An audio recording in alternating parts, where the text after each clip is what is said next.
request is that we get going. Amazing. You're right on that button there, Steph. I appreciate it. So good evening, everyone. My name is Jeff Leeper. I'm the City Councilor for Kitchissippi Ward.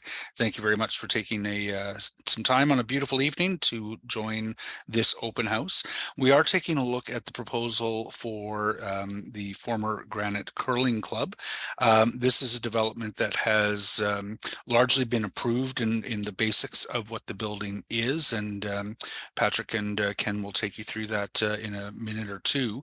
But tonight is looking at the site plan. So this is some of the nitty-gritty details of what the development is. This is our opportunity to talk about things like traffic flow around within the site, driveway aisle widths, some of the materials. It's a very sort of technical discussion.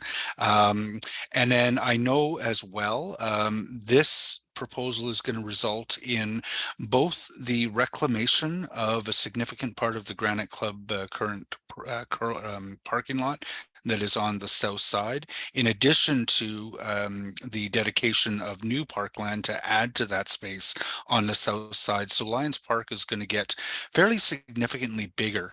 We're not going very far down the path yet of planning exactly what that park is going to look at. There will be a level of redevelopment to that park. My chief concern as we go through the site plan process is to ensure that nothing is done on the south side of the building that would eliminate any opportunities. I want to make sure that the south side of the building, as we approach the property line, leaves open a lot of different opportunities for how the park can integrate with some of the other public realm that is on this site. We know that there's going to be ways to get from Scott Street through to the new park, and we want to make sure that that is not eliminating any possibilities through the course of developing the site plan, but leaves a lot of possibilities open. But that's a discussion that we're going to have as a public discussion.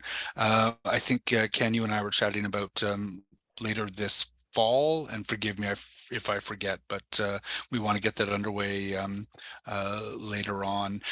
We are joined here this evening. I'm joined by Alice Fife, who is the most recent addition to my office. Alice is helping me with the local planning files, and Stephanie Chevalier Crockett, who many of you know, is now helping me with my larger city planning files, and is here to help us out with one of Alice's first local open houses. So thank you very much for that, Steph. JC Renault is here. He's the lead park planner on the file.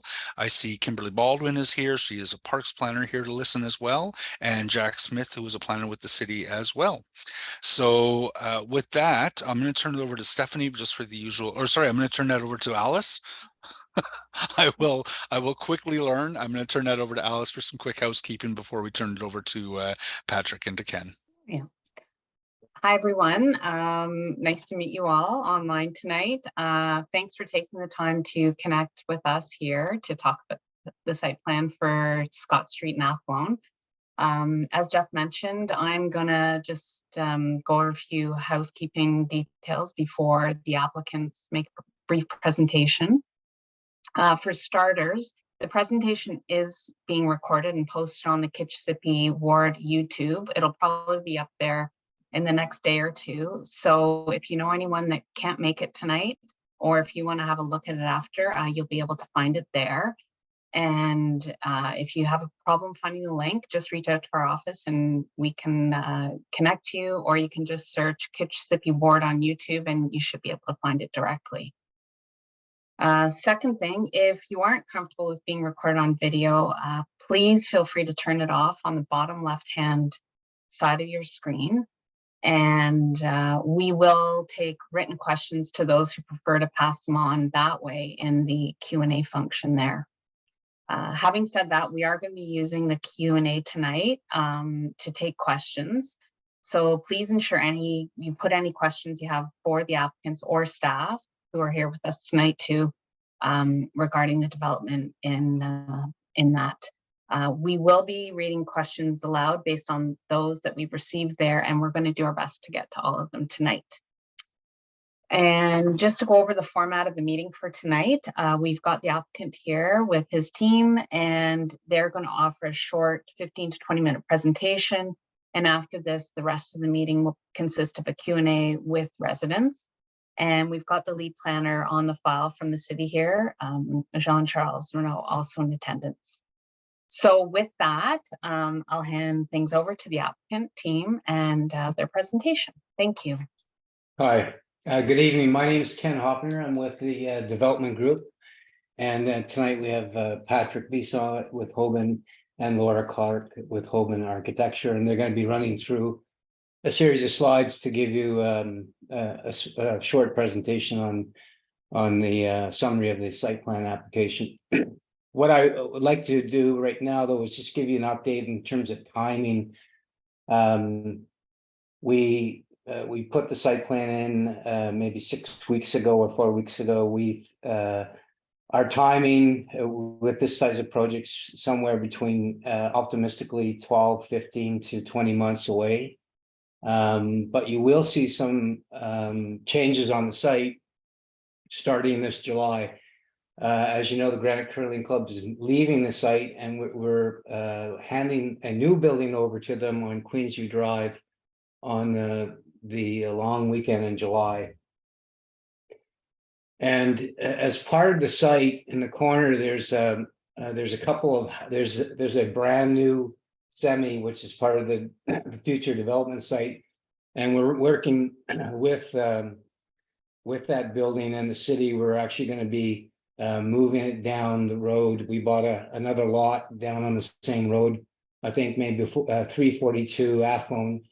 And between now and Christmas time, we want to get that building moved.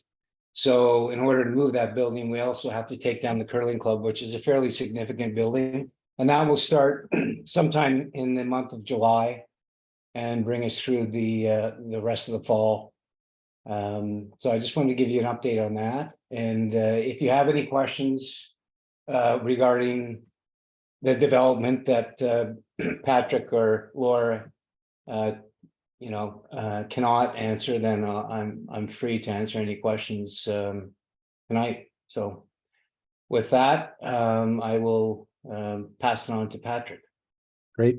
Well, thanks, Ken. Thank you, everybody, for being here with us tonight. I will just share my screen here, and hopefully you guys can all see it. Just nod if you can see it. You're able to see this? Yeah, good, perfect. Okay, so tonight's presentation basically will bring us up to speed on where things are at with the Granite Curling Club site. And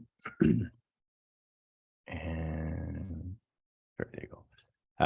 We can make this presentation available to you afterwards. Basically, this is just a quick summary on the design brief, but I will basically run through all of that. All of these, obviously, most of you are aware where this site is, just in case you're not. Basically, we're at the corner of Scott and Athlone. Basically, we have the future LRT, which is planned to be constructed immediately to the northeast of our site. Our project site sits right here where the existing Granite Curling Club is, and also includes the corner property at the corner of Athlone and Scott Street. We front onto Lions Park as it faces south, and we also have another access point to the west. So currently on the site, we have the Granite Curling Club, as Ken mentioned, that is being demolished, and they're being moved into their new home in July. A few contextual images. We have the view here looking at the corner of Athlone and Scott Street. And basically, I don't know if I forget if Ken mentioned, but we are relocating the existing multiple unit building here further down the street. So we will not be losing that basically brand new building. The other view here looks at the existing Granite Curling Club looking east. The last shot here is looking sort of northwest as you are on Athlone. This is across the street immediately north of us. This is a view down Ashton looking towards the parking lot of the existing Granite Curling Club. And the last shot here is a view from the parking lot looking onto Lions Park. So just in context, here's a quick summary of various projects that are in various stages of the approvals process. As you can see, this ward is very active with various applications, specifically this area as it surrounds the new LRT stations. Just trying to switch slides here.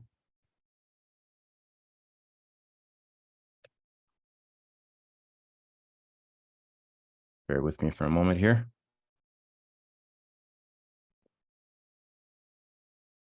Oops, there you go. Sorry.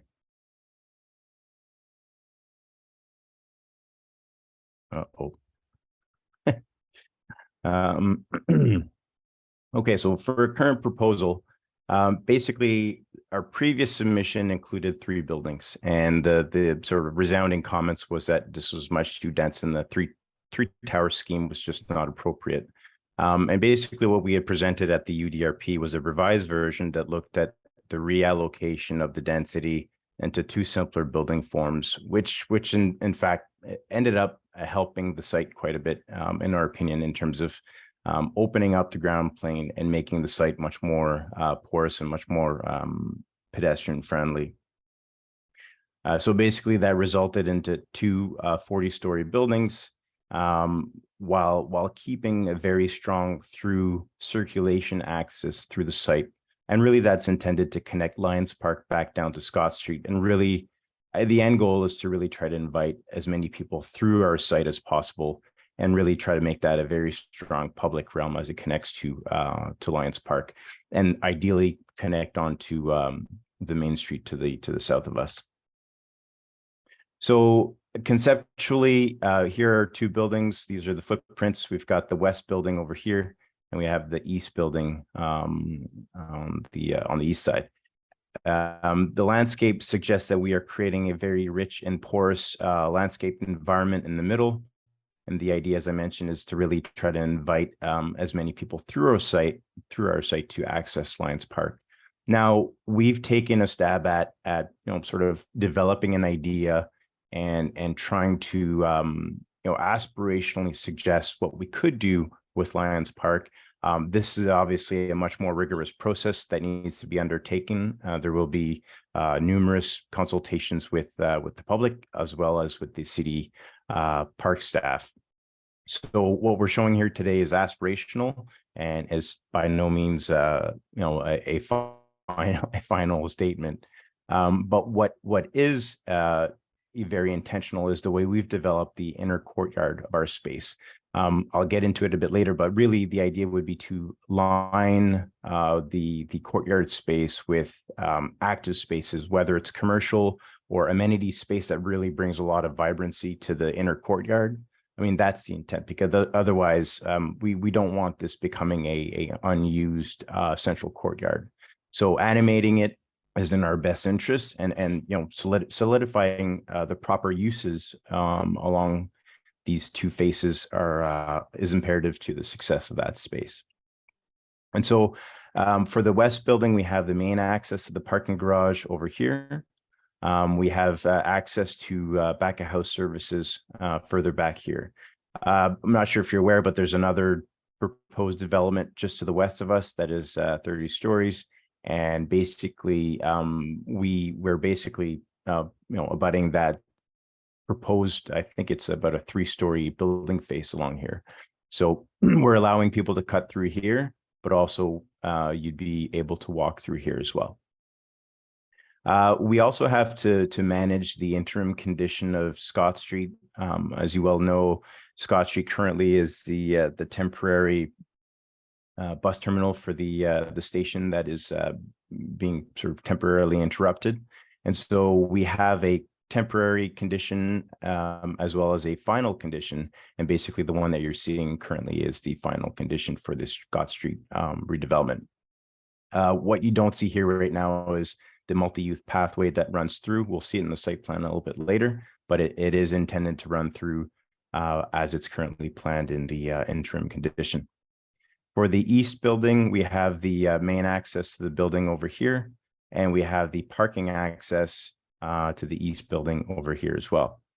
We also have loading on the side here for move-ins, and garbage removal would be happening off of this point here. I'm pointing at my screen, hoping that you all can see what I'm actually highlighting. Okay, good. Just coming back to the west building, the main pedestrian access point to the building is over here. And as I mentioned, these will be lined with various active uses such as commercial, retail, and or amenity spaces. We can come back to this if anybody has any questions. So in terms of technical statistics, we have excuse me. In building one, which is the east building, we have a good amount of studio units. We have about 19% studio units. We have about 3% bedrooms that are internal, which is somewhat like a studio, but has a legal bedroom. One bedroom's about 40%. One beds plus den. So there's about 19% studios, about 50% one bedrooms, and the balance would be two bedrooms. In building B, there's a really good variety. We also find large family type units that range in the 1,100 to 1,300 square feet. So adequate for real three bedrooms, not a two bed plus den. So that's a good offering for the west building. And then the building two, we have about 9% studios, about 55% one bedrooms, and the remaining would be two bedroom units. So over here along Scott Street, we see the multi-use pathway running along here, as well as a sidewalk that runs along the north edge of our site. I think I covered the general functioning of the site in terms of access points in the landscape plan. So I will move ahead.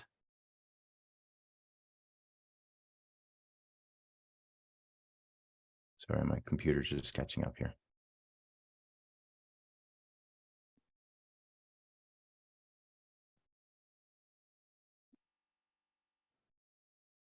I'm not sure why my computer's not moving along.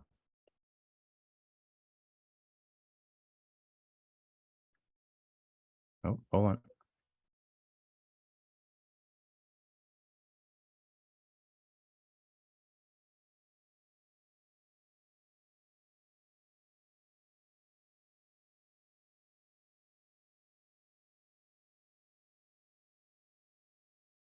Sorry, folks.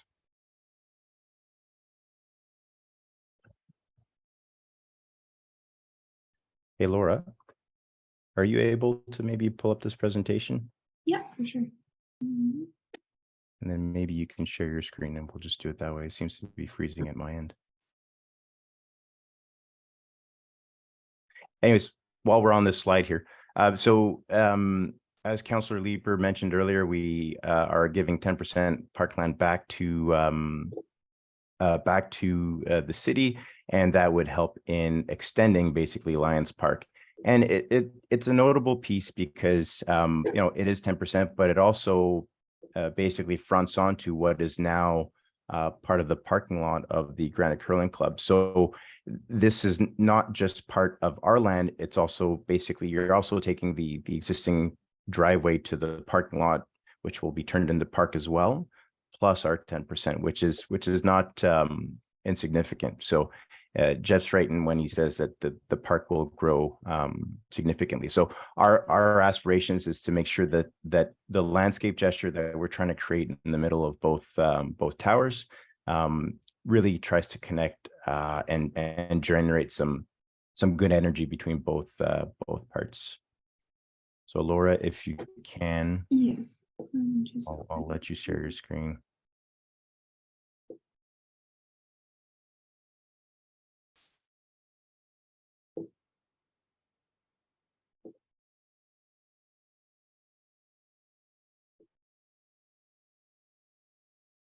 Just 1 second.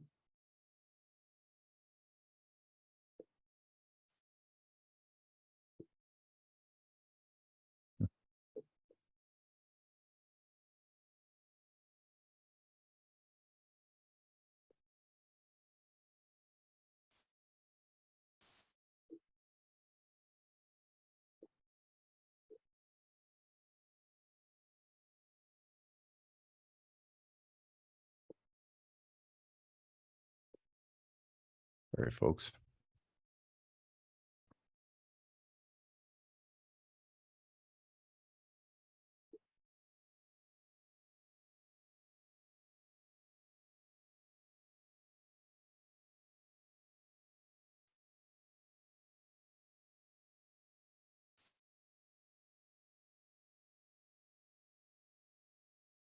Just not able to open it up here.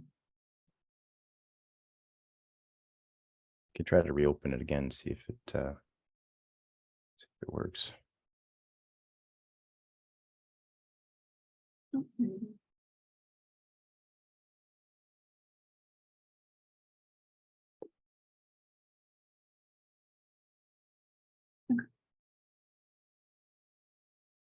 There you go.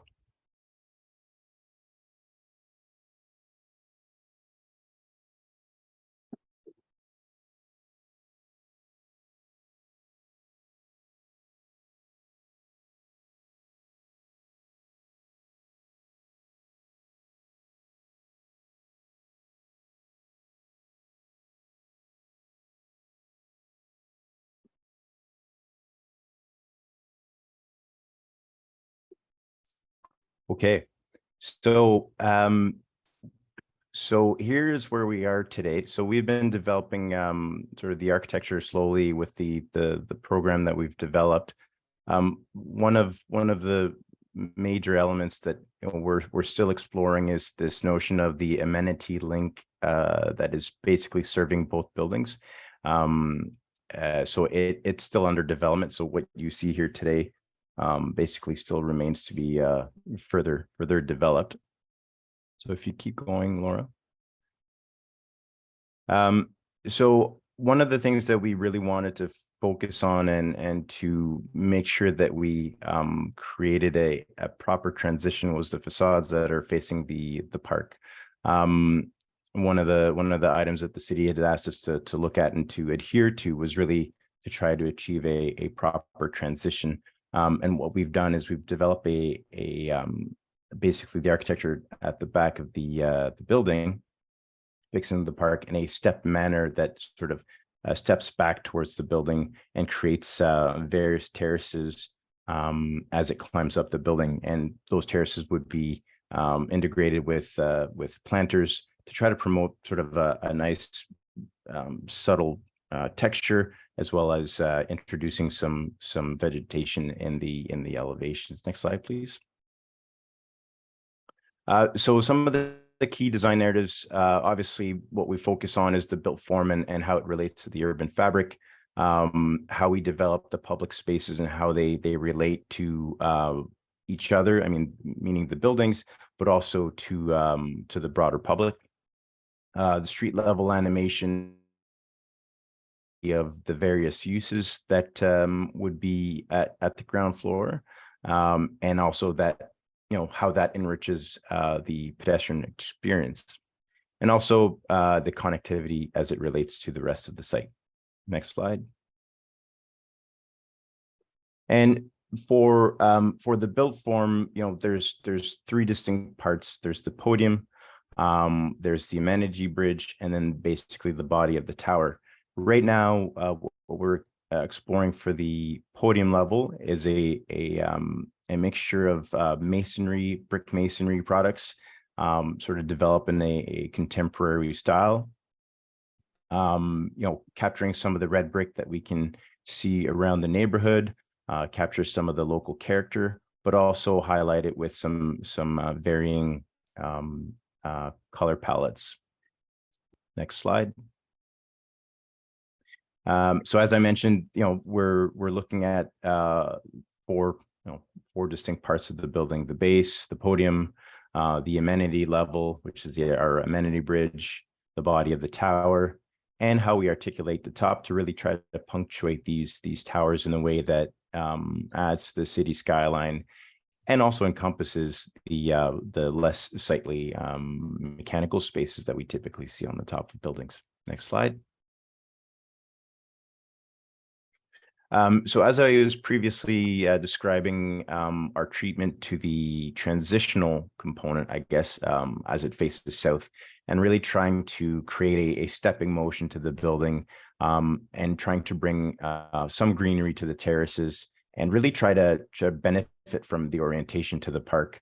And so what we've developed here is a stepped language as it recedes back to the tower component. And we've done this for both phases. On the east side, we wanted to step down also to try to bring the scale of the podium back down to something that was reasonable. I believe we're at four stories or 4.5 stories, if you count the ground floor being 4.5 meters tall. Next slide, please. The levels, I believe 7 to 10, are intended to be our feature amenity bridge or amenity level. And what this is intended to do is it's intended to share all of the amenities for both buildings. And so our client is looking to develop a very robust and very, I'd say, new offering in terms of what we can see in amenity spaces. Based on my experience anyways, this would be a step above of what we normally find here in Ottawa. So we're pretty excited about the potential of this amenity bridge. And as I mentioned, they'd serve both buildings. So you could come down from any of the two buildings and basically walk across this amenity link to either access them or go see a neighbor perhaps. And so, as I mentioned, we're continuing to look at this and how this articulates itself more interestingly. I guess we're not done. There's lots of work to be done there. So, but the idea is that this becomes a signature piece to the building. And I think at this level, it's a nice elevation for the building. It's at a right height. It's not too high that it's completely detached from the street level, but it's just low enough that you maintain nice views out to the Gatineaus and to downtown. Next slide. And so these just are a few examples of what we can see around North America in terms of how these can get developed. This is an example of the copper buildings out in New York City. Obviously a little bit of a different scale. I believe that bridge is out at level 60 or something, but the intent I think is similar, where we could capture some very interesting spaces in our amenity link. Next slide. As for the public open space, this is something that is critical to this development. I think the way we lay it out, the way we program it, and also the way we program the interior spaces that are adjacent to it are extremely important. It needs to be comfortable, it needs to be safe, and we really need to program it in such a way that it is used by people that are walking through the site, and not only by the residents. And this is something that we aspire to achieve, and we really hope that we're successful in doing that. Next slide. And so, as I mentioned, the idea is to provide a very clear directional axis through our site as it connects through Lions Park as well. I think there is intent to provide various types of spaces. We have some potential commercial retail terrace spaces highlighted here. We have more intimate seating spaces. Where Laura is highlighting there. We're not done programming the interior spaces yet, so that we might end up seeing a variety of spaces along the building edges, depending on what we end up putting inside as a use.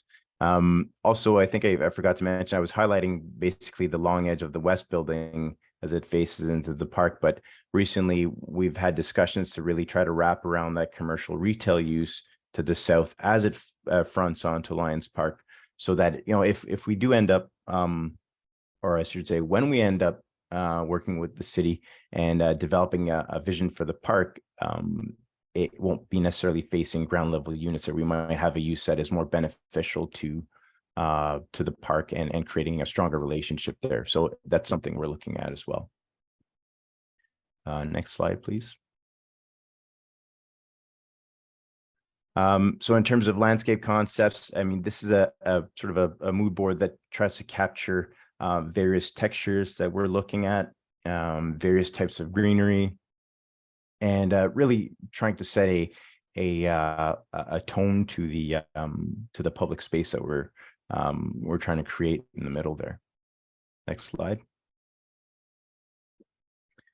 So in terms of street animation and mixed use visibility, I think that sort of goes hand in hand with what I was saying in terms of trying to properly plan the uses inside the building and making sure that the uses that are lining the front and the interior courtyard, that they're selected very carefully to try to make sure that we have that animation, whether it's outside, inside, or a dynamic sort of synergy between both.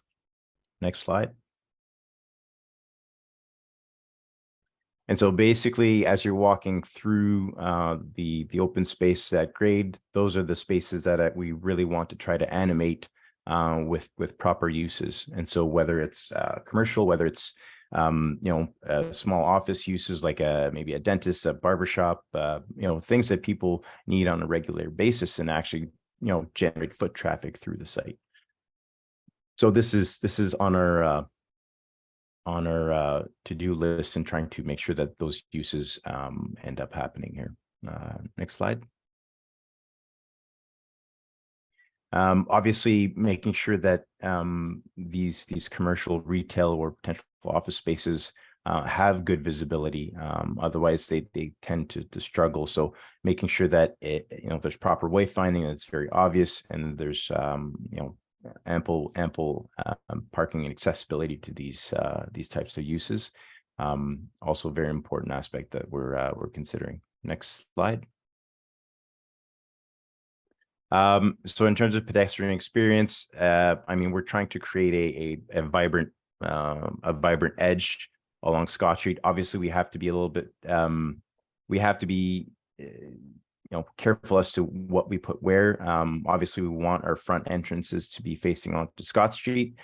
So there's a delicate balance between where we place those animated uses and how they animate the exterior spaces and how that relationship occurs along Scott Street.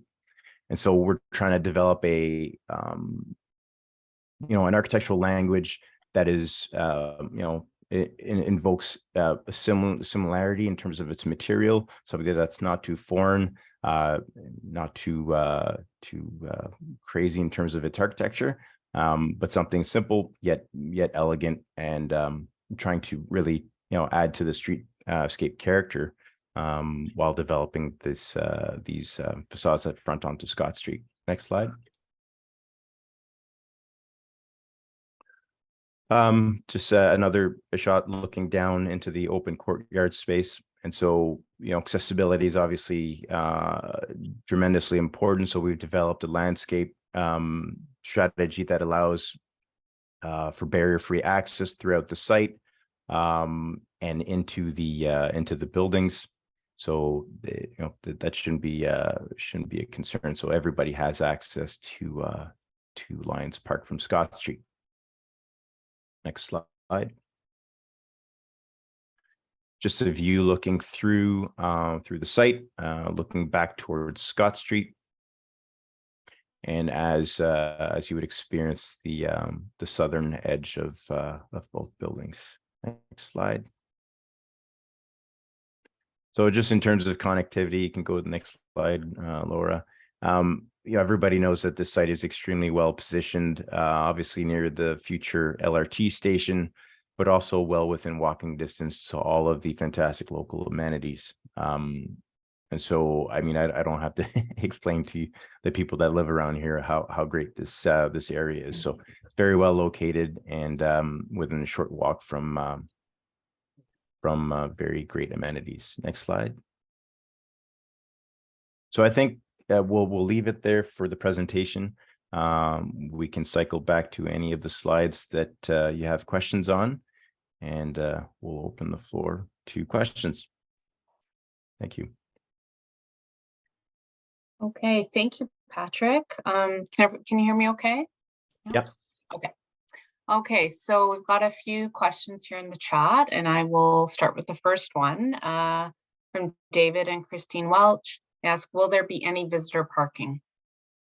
Yep. So the visitor parking is located underground, and we are currently meeting the city bylaw requirements of 0.1. Okay. Next question. Sorry, Alice, if I, Oh, sorry, yes, if I may, yeah. the 0.1 ratio, about how many spots does that work out to, just in absolute numbers? Oh, I will get that number for you. We'll come back to that. I don't have it on the top of my head unless Laura does. Feel free to come back to it. It's not insignificant. It's like, I think it's like 60 parking spaces, I think. Yep, Yeah, that's a good so ballpark. 30 per building. 30 per building, so. Thank you. Okay, next question. It's in one of the drawings, it showed the mature trees of Lions Park. Will you be planting native trees such as oaks and maples to maintain the continuity and reduce the heat island effect of the buildings? So is that specifically relating to Lions Park or on our side? I'm not, it's asking about Lions Park. If it's in Lions Park, that's something that we'll have to look at with the Parks Department in terms of what we can do to either, I know some of the trees in Lions Park right now are not in that great shape. So as part of the strategy to potentially redevelop Lions Park, that's something we can certainly look at. I know that on our site, unfortunately, we have a lot of parking underground. And so the trees that will be planted on our site, at least over the parking deck, will have to be cognizant of the fact that they can't grow enormous root balls. So we'll have to make sure that we select trees that are appropriate for that sort of setting.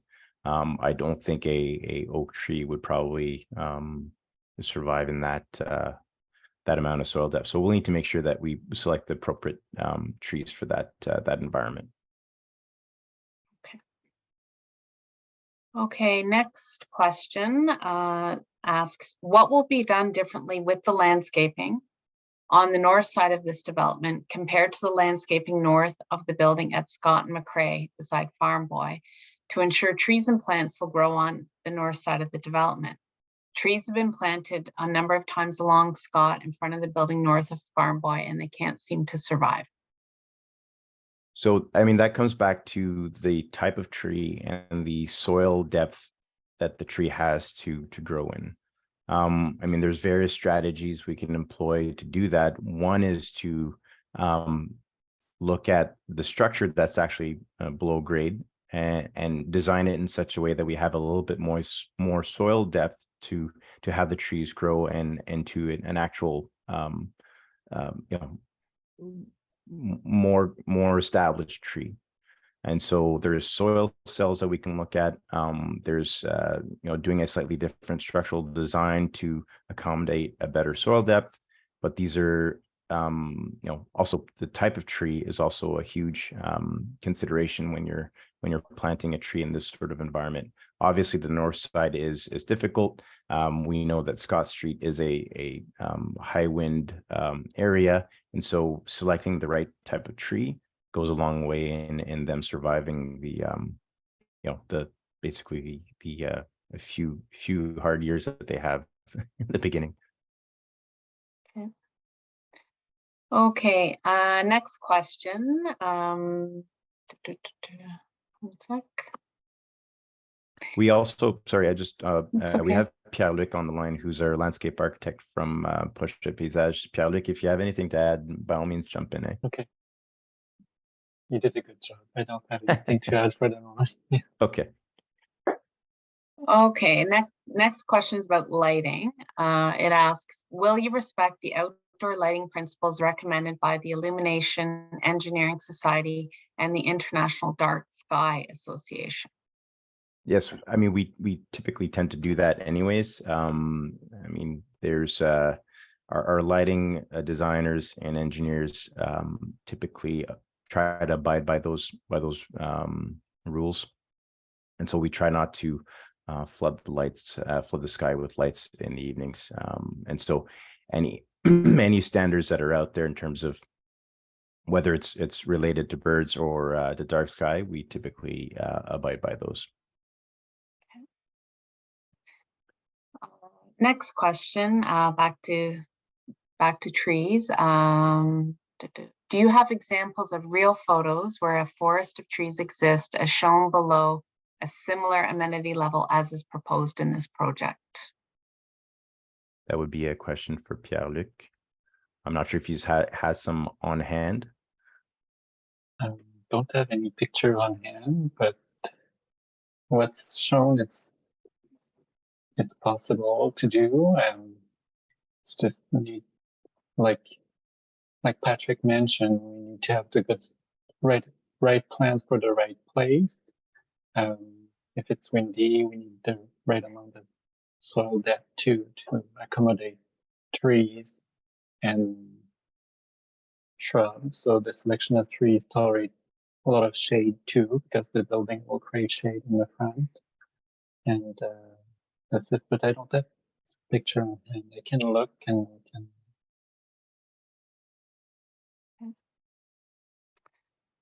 Okay, next question. Currently, there are 2 spaces in the curling club parking lot on the north side reserved for car sharing, which were much appreciated. Will they be replaced and continue to be easily accessible to the neighbors? That's a good question. I'm not sure how to answer that. I mean, I think car sharing has been on our list of things to consider. We don't have a final answer to it yet, but we do recognize the value in car sharing. The challenge in a high-rise development like this is who's willing to basically operate them in a residential setting like this. Typically, they like to be on a surface, an accessible surface parking lot somewhere. So, I mean, we've asked the questions ourselves. Can we find a partner to, jump in this with us and provide car sharing service inside a privately owned parking garage? And it's not a question that we have an answer to for you guys today, but it's something we're looking into. Okay. Next question is from Tim Gray. Hi, Tim. Tim is asking or saying that Lions Park is such an important part of this project, and he's wondering why the city hasn't come up with a basic concept for the expanded park at this point. So maybe I can just say generally that there's a process and an order of things when we look at site plans, and especially those that include parks dedication. I'll let my colleague Kimberly speak to the actual process, but in general, I can say that while the site plan process doesn't include the park's design in itself, both processes will inform themselves in their design. The site plan will look at the park will look at the site plan to ensure that both get developed with the same level of thought and just to move forward together along those lines. So perhaps Kim can maybe give some maybe a brief overview of what how the parks development process aligns with the site plan process. Sure. Yeah. Thanks for the brief overview, JC. It's correct in that there's this communication right now occurring between parks and development review, and that's why I'm here today, is to hear if the community has any ideas what they desire for the potential park expansion. In terms of the actual timing of the concept plan, we have to wait until the site is actually kind of further or closer to actually being developed, as we only secure that extra land as part of site plan approval. So we have to ensure that when the process is follow in the standard through standard procedure. But I am here today to hear what the community has in mind or has any interest in terms of the amenities for this future park. Tim, if I may, it's Jeff.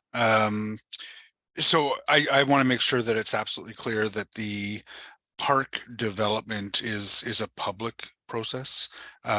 It's separate from the development process. If you remember a few years ago, the developer had made some proposals around using the park as we were trying to sort of save the Granite Club. And one of the things I heard really loud and clear in that process, and it's guided me almost ever since in a number of different processes that have been moving forward, is it's really important that everyone understand that what happens to Lions Park is going to be up to the city. And it's going to be up to it's going to be subject to public consultation. So I want to make sure that it's really clear that the programming that happens in this park will be the result of a process that will be led by the city. And I want to make sure that developer-led processes and park processes are kept very separate. Now, that said, I am very keen to make sure that the park serves the needs of the many residents who are going to live in these two ginormous buildings, in addition to the needs of the rest of the community. And so I kind of like what I'm seeing today with respect to the south side of the private development. I like what they've done to ensure that they're not going to be closing anything off. I like the space that is being contemplated to walk from Scott Street through to Lions Park. And I don't see anything that is alarming me in terms of sort of an overreach of the private development into the public space. So I like what I'm seeing here, but that's really as far as I want to go for the moment until we have a better idea of what you, the public, want to see. So Kimberly and I were actually chatting today about 1705 Carling, which was approved, I don't even know how many years ago. That might have been a 2018 approval. And we're just, we're just to the point now of having the land dedicated fully and legally to the city. And we're beginning that public process of engaging with the community on how they'd like to program it. And I'm making some money available from my cash in the Parkland account to do that. I wouldn't mind seeing something more accelerated on this project, but like I say, I think this fall, once everyone's back from summer vacation, I'd like to be working with Kimberly on a public-led discussion of what's going to happen at this park space. Great, thanks, Jeff. Thanks, Jeff. Okay, next question is from Elena. Elena's expressing concern about the vegetation for the property at 1960 Scott and how it looked lovely on paper, but it's since been destroyed by dogs and their owners post build out. And she asked, how can we prevent this from happening on this site? It's a good question. I mean, it's not an easy answer. I think, how people treat their surroundings and how one imagines it being are often very different. I think selecting the proper type of landscape material is a huge component of how they survive and how they thrive in this sort of environment.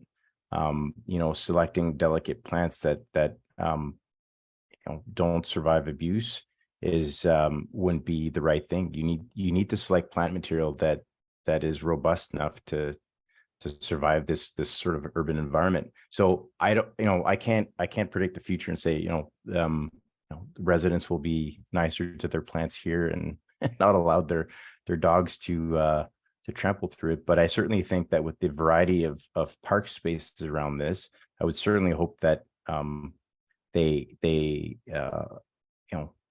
go and walk and use the parks that are available.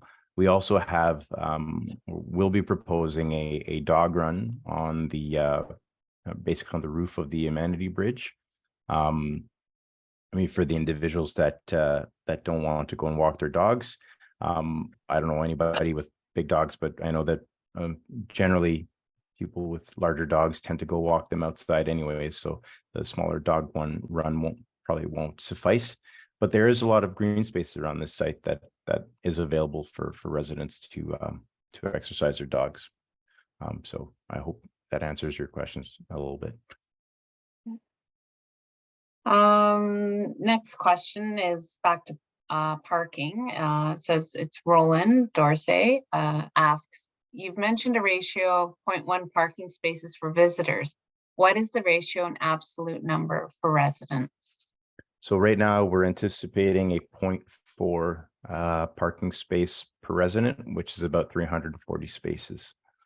And so, you know, that is in response to the location of the site, the higher demand in studio spaces, which typically don't require parking space, again, generally speaking. And so that allows us to bring some of the parking numbers down. So 340 spaces plus 60 visitors. Okay. Next, there are a couple of other questions about the park, but I think they've been addressed from some of the previous comments by Jeff. So I'm going to go to the next one from Deb Chapman. Deb states, these buildings are situated at the bottom of a hill. And her question is, how will the landscaping allow for excess rain to be absorbed to avoid flooding as what has recently happened to the Ottawa Salas building? So we recognize that corner, the northeast corner of the site, basically is in a depression. We've designed the buildings such that the building and the public space sits higher than the intersection. So the entrances of the building, the entrances to the parking of the building, as well as basically the public realm of this development would sit higher than that low point at the corner of Athlone and Scott Street. Okay. Sorry if I may, just really quickly, I wouldn't want folks thinking the Salas was an overland flow issue. They had busted pipes due to the extreme cold. Right. Just I want to be accurate when it comes to flooding in the neighborhood, because the intensification in Westboro is leading to stormwater management concerns, and I think it's important we have an accurate discussion of those.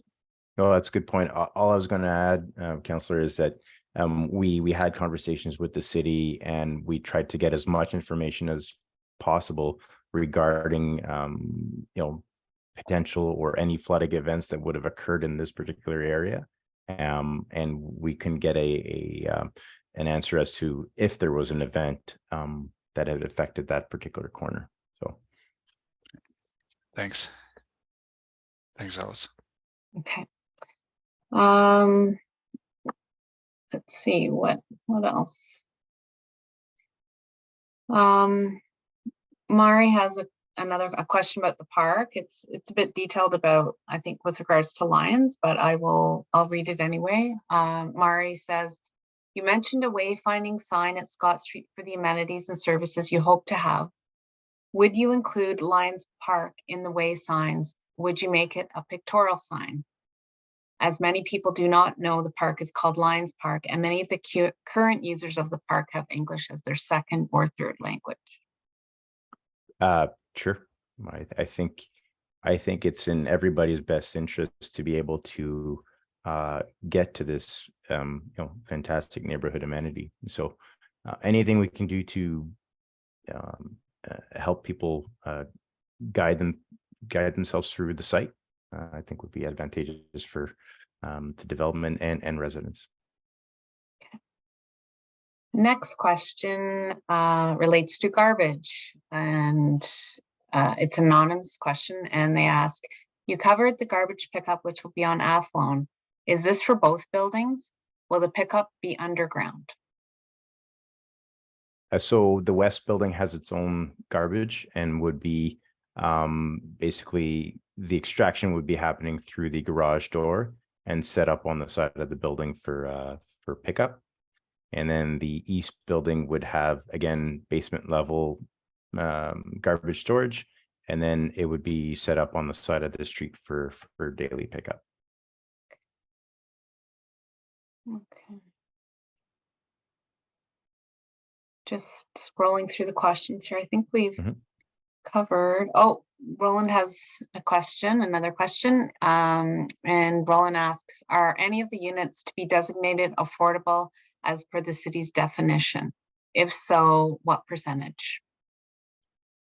I don't have the exact percentage. I do believe we had made a commitment at when we went through rezoning, and I don't want to misquote it, but I know we had made a commitment to provide some affordable housing. Ken, do you recall what that number was? I believe it's under the CMHC program of 20%. But I think the question is, will our affordable housing be defined as per the city or CMHC? And we would probably follow the CMHC program. Yes, that's correct.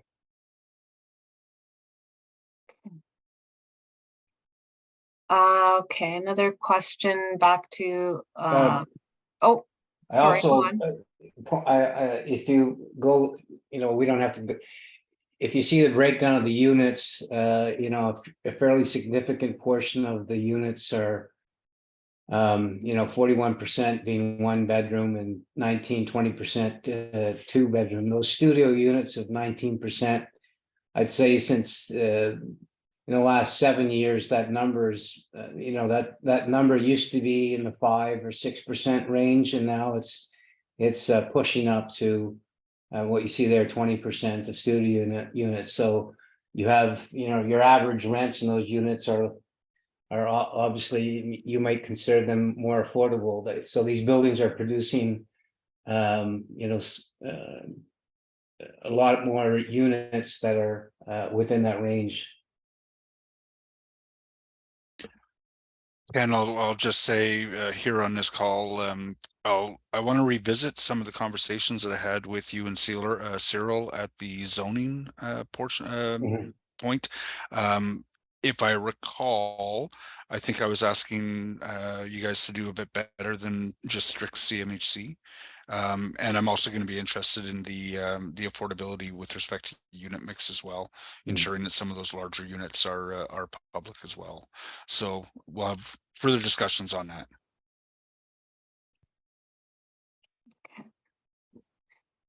Next question, it's back to electric vehicles. Scott Burton asks, what accommodations are being made to support electric vehicle charging in the underground parking garages? Great question. Typically, we look at having 10 to 15% of the parking spaces ready on day one of opening, with basically the infrastructure ready for a higher percentage. And we don't have that exact percentage today, but basically, in my experience, what we've done is we've basically roughed in for basically all of the parking spaces, but had 10 to 15% of the parking spaces ready on day one. So I wouldn't be surprised if we aim for something similar at this development. Okay, next question. When will construction start on these towers? Ken? Optimistically, it would be early summer of 24 or fall of 24. Okay. Next, from Elena, where will the cars and trucks of all the service companies park, such as window washers, plumbers, electricians, personal care workers, etc.? Well, we may have a few dedicated spaces in the basement. Obviously, trucks that are larger than that might have to park in the service aisle on the west side of the building. Obviously, that's an operational and management issue, but I think they could go there. or at the east end where we have basically a space where people can move in that could also be used as a temporary parking space for some of those service vehicles. Okay. Next question. How will you ensure that everyone has access to the bus stop during construction? That's a construction management plan issue. Obviously, we wouldn't want to cut any of that off. And so we're going to be working with the city on preparing a construction plan that doesn't hinder any of their operations. It's been made explicitly clear to us that OC Transport doesn't want any variations to their service. So we'll have to work with them to create a construction plan that suits both parties. Okay. May I? Go May I ahead, Jeff. just- Yeah, Yeah. I've got a quick question here, and I'm sorry, the plans are obviously very small. What is the narrowest distance between the building faces, east and west buildings, where you have that gap? So where crossing from Scott Street through to the park, I think it's about 20 meters. 20 meters? Counselor. Okay. Yeah, but plus or minus. Laura, can you zoom in there? Basically face to face at ground level, roughly. I think it's about 18 or 20 meters. Yeah, 19.7. Okay. Oh, okay, so it's pretty much a full roadway width then. Yeah. Yeah.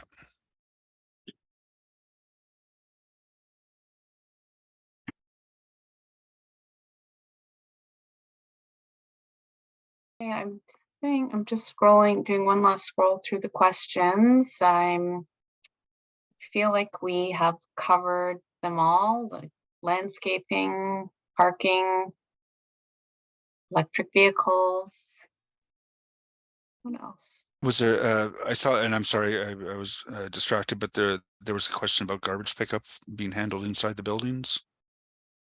Yeah, so the garbage pickup is happening outside the buildings, but obviously the storage facilities is indoors in the Okay. P1 level of the parking lot. And then you'll winch up. Correct. Yeah, Is there a taking on the part of the city for road width on Scott? Yes, it's already it is already considered, I believe. Yeah, see, it's actually it's in there. There's a road winding easement, but it barely encroaches onto our site. I think there's a little bit of a corner, yeah, at the northeast there. Okay. Otherwise, it's not on our property. Okay. Just had one more question come in from Mari. She asks, or more of a comment, Lions Park at a diagonal, would you consider making it a straight line so that from Scott Street, Lions Park can be more easily seen at the end of the path? Possibly. I think that's a question that needs to be asked in a broader context about what are we going to do with Lions Park and how do we mesh both of these spaces together. Ultimately, our goal is to create a cohesive gesture that works and flows through the site in a efficient manner. Now, I do think that some of the planters could be adjusted so that you can more clearly see the the connection to Lions Park, but I don't think it's that high that you won't be able to see that there's something back there. We do want to create an interesting space, and so I'm not saying that the diagonal lines are necessarily an answer, but I think we feel very comfortable with what we're showing here today. We're obviously open to suggestions when we start working with the city on how to develop this connection. But we're open to suggestions. I think it's an excellent question because while we're not necessarily delving into the park space today, the space between the buildings is absolutely a site plan consideration today, and I want to make sure that we get that right. I know Judy Lincoln is here from the BIA, and I think she's very excited about the possibility of drawing people in from Westboro Station into a newly programmed Lions Park. Westboro doesn't have the kind of sort of central performance venue that we have at Parkdale, say in Hindenburg. So I want to make sure that we get this space right. And in the follow-up to this public open house, I'm looking forward to reading some, considered feedback as people have a chance to sleep on this over the next little while. And then I'm happy to sort of push for changes in the site plan that I agree with. And I know JC is also going to be listening to that feedback as well. Great. I mean, if I can ask, I'd really be interested in understanding, if we had to put commercial uses here, or office spaces or personal care services, I mean, what sort of uses would the community be interested in terms of putting in here? Everybody loves a coffee shop, but maybe that's not the right use here. So I think getting that sort of feedback that can also help animate this space and really make this sort of the ground level of this development work for the community and not just for the residents of the building. I think the nearest bike shop is probably at least 350 meters away from this spot. So there's a bike shop gap at this location. Sounds good. But it's important feedback. So I invite the community members to chip in and let us know what they'd be looking for. Okay.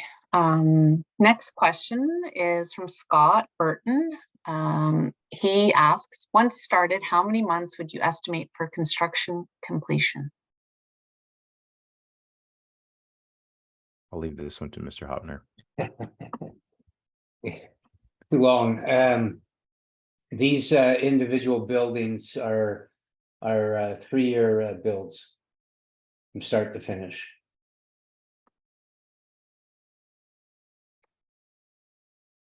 Okay. Okay, next question. Deb Chapman has indicated that she is concerned that the development might be missing an opportunity to increase the tree canopy. And she asks, could you lessen the concrete sidewalk width so that larger trees could be planted?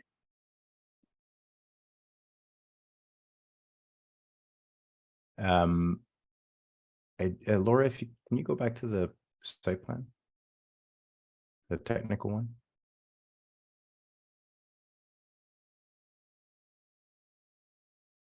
I'm just asking Laura to go back because I think that we do have some space between the edge of our parking garage and the actual edge of our property line, which is not super common because typically the parking garage goes right to the limit of the property line. So any trees that are planted along the edge. It's what we're proposing, larger tree along the street. Yes. Right.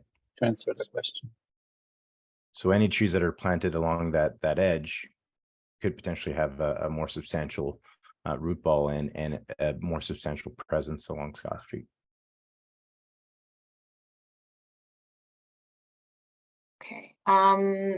Next question is actually a comment for you, Patrick. Judy Lincoln from the Westboro Village BIA. She wants you to know that you should feel free to send her an email. I don't know if you can see that. Thank you. Okay. Yeah. Next question is from Roland again. Roland asks, do you have an estimate of the number of LRT users per peak hour relative to train capacity? The short answer is no, but I can certainly inquire with our traffic consultants and see what they have to say about this question. Okay. Just scrolling through the questions, see if there's anything else.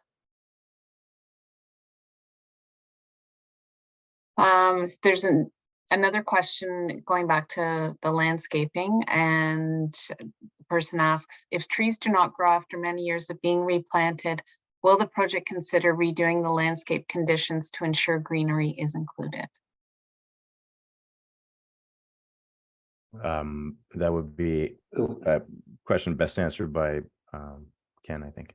Well, I mean, in the site plan agreement, we're obligated, the city holds securities for trees, and we're obligated to replant anything that dies. That's for a limited time though, Ken. Yeah, look, a lot of these comments are about the ability to grow trees in an urban setting, and I'm not going to.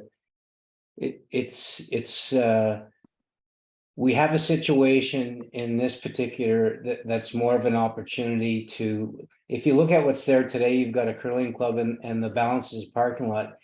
What we're doing is actually using the same footprint as the curling club for a new building, and the rest is public green space. And so there are going to be areas, and we can see it along major routes where transit is and high traffic areas, that it's not conducive to building tree canopies. But I think if you take the park itself in the back there and focus on that type of development in the back there, I think we can achieve some of those results.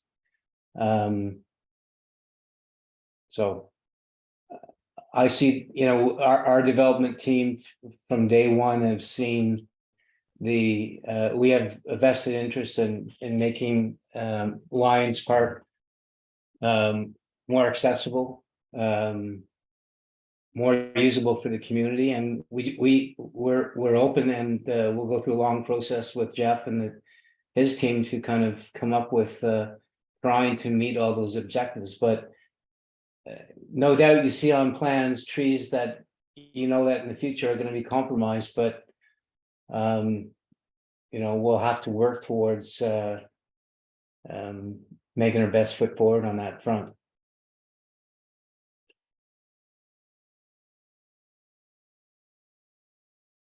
Okay, I'm going to move on to a different topic. It's about access, and the person asks, why is the access to parking for the east building not on Scott Street also? Is there any consideration to move this? Currently, there's a school bus pickup and drop-off spot for small children on Athlone Avenue close to Scott Street. Thanks for the good question. I think we had explored it. I do believe that the access to the east building, specifically on Scott Street, would have been too close to the intersection. Now you might say, well, the access on Athlone is just as close to the intersection, but I do think that it was specifically related to Scott Street and the artery and its proximity to the intersection. We also looked at perhaps bringing cars through the center, but in the spirit of trying to make that the most pedestrian friendly environment possible, we decided to not pursue that idea and keep that space really clear of cars and pedestrian centric. And so our last option basically looked at Athlone Avenue as an access to the east building. Unfortunately, given the size of the development, a single access to the parking garage wouldn't have been sufficient in terms of circulation demands. And so we only have only a few spots where we can put access points. While considering also the temporary condition of the OC Transpo operations along Scott Street, that also factored into the positioning of our access points. If Can I I may, ask Jean-Charles, this is circulated to the technical agencies, obviously, including police and fire and all that good stuff. Does it go to OSTA? who would be? Oh, Osta? sorry, the Ottawa Safety Transportation, the school bus people. I'm not sure that it gets circulated to that group specifically, but it does get circulated to all the school boards, which this is something I was going to bring up. I would suspect they would have comments if they would think that it have an impact on their day-to-day activities as it relates to the the bus stop or the bus drop-off that was highlighted in the question. Could I ask you to reach out to the and I've just pulled it up, the Ottawa Student Transportation Authority, OSTA. Taking a note here, Ottawa Student Transportation.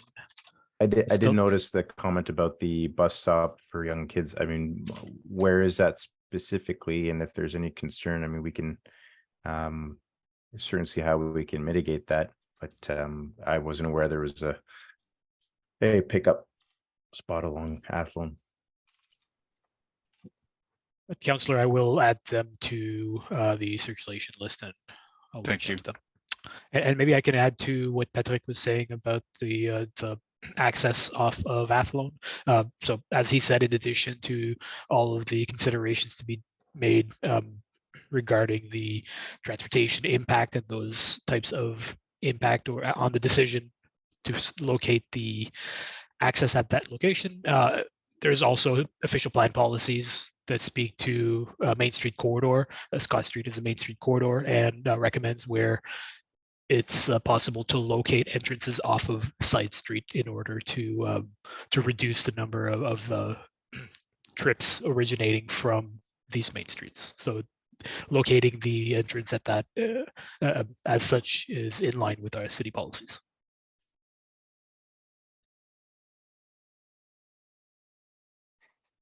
Okay. I'm gonna just read out a comment that Mari has written in response, just as a follow-up to the discussion about the diagonal path. She comments, the request for a straight path instead of a diagonal path through the amenity space is for visibility of Lions Park. Currently it is rather hidden. Some other comments. Someone has noted that Farm Boy and the Minto building downtown have I'm not going to pronounce it correctly, communatos in them. Communato. Communato, okay. And then again, I think I read this one already. It was one of the earlier comments. It's around landscaping. How will you ensure that the greenery stays green? At many new buildings in the area, the majority of planters and trees and the sidewalk are not properly maintained and die off, especially the trees and the sidewalks.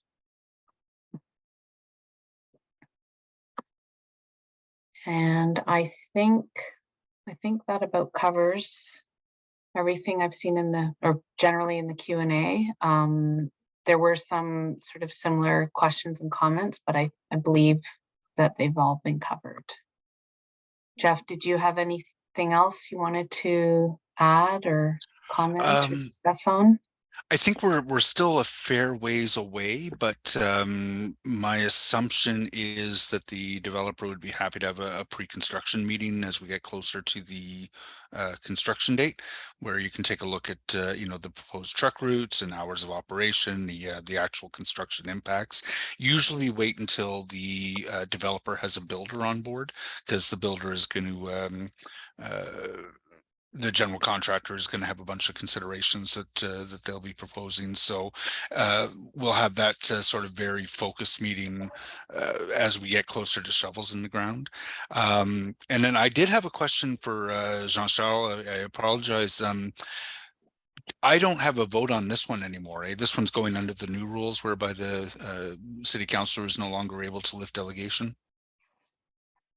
That is correct. You no longer need to provide concurrence. I'm unclear as to whether or not you still have the powers to lift delegated authority, because I think that power is still delegated to staff from council. I'd have to let you're making me stumble here. If it's under the new rules, I no longer provide concurrence. I no longer have to provide concurrence. So the decision, just for the folks watching, the decision about whether or not to approve the site plan will fall solely to staff under the new rules that came in with. I've lost track of which bill it is now. now 109, I think. But obviously, if there are things that you feel are important, please do feel free to copy me with that information or those suggestions, because I am happy to advocate with the city planner on changes that I feel are important. And then, how far away from a site plan approval do you think you are, JC? Several months, I'm assuming. I lost my screen. Okay, sorry. Well, we're currently still in the circulation period. Circulation period ends on May 15th. At that point, we'll be sending these comments back to the applicant for their consideration and in order to readjust and resubmit. It's hard to say, but hopefully we can get it to an approval in the next 5, 6, 7 months. Depending out on the degree of comments that we get back from this initial circulation. Fantastic. Those are my questions and comments. Thanks, Alice. Okay. Well, I guess we will wrap it up. I want to say thank you to the applicants for your presentation and staff for being here tonight too. And of course, thanks to all the residents that took the time to attend and submit your questions. We'd also encourage folks to write in comments that you may think of after the meeting and submit them to JC. JC's email is on the DevApps link that I assume most people have seen. It's also on the Kitchissippi Ward blog, or you could just email our office and we will get that info to you. And also just a reminder that we will we'll have the recording up for the meeting in the coming days on the Kitchissippi Ward YouTube. And if you have any trouble finding the link for it, please just reach out to our office and we will connect you to that. And also too, if you have any other questions, please feel to reach out to our office and we'll connect you with JC and the other planners as needed. So thank you, everyone. Thanks for joining us tonight. And with that, we'll sign off. Thank you. Thank you. Okay. Bye-bye. Thanks, everyone. Thank you very much, everyone. Have a great evening. Bye-bye.